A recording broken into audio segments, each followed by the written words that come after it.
Number 4 জুবিনদাৰ গান এতিয়া আহে তাৰ ওপৰত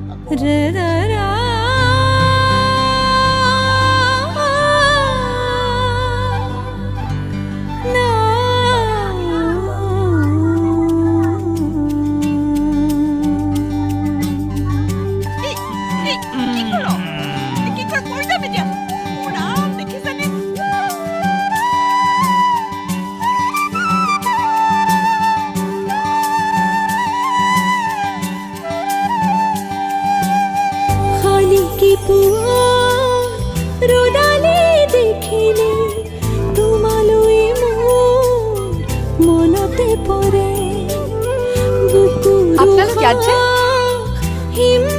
আইতা এই শ্বাৰ্টটো বৰ চিনাকি লগা নাই নে? বাৰু হ'ব এই চোলাটোৰ কথা এৰাচোন এতিয়া এই